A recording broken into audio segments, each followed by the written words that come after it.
Sai ಶರಬತ್ತೆ, Phule ಶರಬತ್ತೆ, ಗಜನಿಂಬೆ full research ಮಾಡ್ಬಿಟ್ಟಿದ್ರಿ ಇದ್ರಲ್ಲಿ ನೀವು. ಇರ್ಬೇಕಂತ try ಮಾಡಿದ್ವಿ. ಅದೆಲ್ಲ ಮಾಹಿತಿ ತಿಳ್ಕೊಳ್ಳೋಣ ಅಂತ ಸ್ಟಾರ್ಟ್ ಮಾಡಿದ್ವಿ. ಓಕೆ, ಇಷ್ಟೆಲ್ಲ ವೆರೈಟಿ ಜಿಂದಾಲ್ ಕೆಲಸ ಮಾಡ್ತಾ ಇದ್ದೀವಿ. JSW ಎಂಪ್ಲಾಯ್ ನೀವು? ಹೌದು.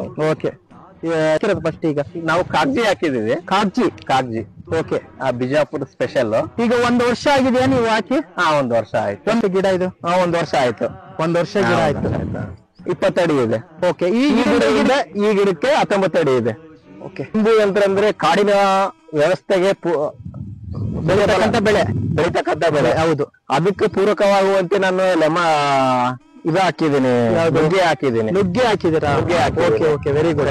ಓಕೆ, ಮತ್ತೆ ಈ ಮಿಡ್ಲಲ್ಲಿ ಏನು ಖಾಲಿ ಇರುತ್ತಲ್ಲ ಜಾಗ, ಓಕೆ, ಈ ಖಾಲಿ ಜಾಗಕ್ಕೆಲ್ಲ ಮತ್ತೆ ಹಾಗೆ ಬಿಟ್ಟೆಲ್ಲ ಕಳೆ ಎಲ್ಲ ಬೆಳೆಯುತ್ತೆ. ಅದು ಯಾವ ಬೆಳೆ ಇದು?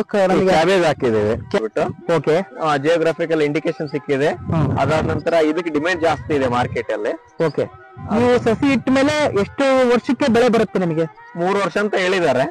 ಓಕೆ, ನಮ್ ಕಡೆ ಆದ್ರೆ ಇದು ನಮ್ಮ ಈ ಸಿರುಗುಪ್ಪ ತಾಲೂಕು ಮತ್ತೆ ಈ ತರ ಕೊಂಚಗಿರಿ ಗ್ರಾಮ ಸುತ್ತಮುತ್ತ ಯಾರು ನಿಂಬು ಅನ್ನೋದನ್ನೊಂದು ಯಾರು ಟ್ರೈ ಮಾಡೇ ಇಲ್ಲ. ಹೌದು, ಟ್ರೈ ಮಾಡಿ. ನೀವು ನಿಂಬು ಟ್ರೈ ಮಾಡ್ತಿದ್ದೀರಾ? ಹೌದು. ನಿಂಬು ಕೂಡ ಬೆಳೆ ಕೂಡ ಚೆನ್ನಾಗಿ ಬಂದಿದೆ.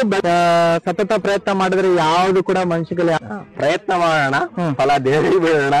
ಸರಿ, ತಾಳ್ಮೆ ಕೂಡ ಇರ್ಬೇಕು. ತಾಳ್ಮೆ ಇರ್ಬೇಕು. ರೈತರ ಕಷ್ಟವನ್ನು ಪಡ್ಬೇಕು. ಕಷ್ಟ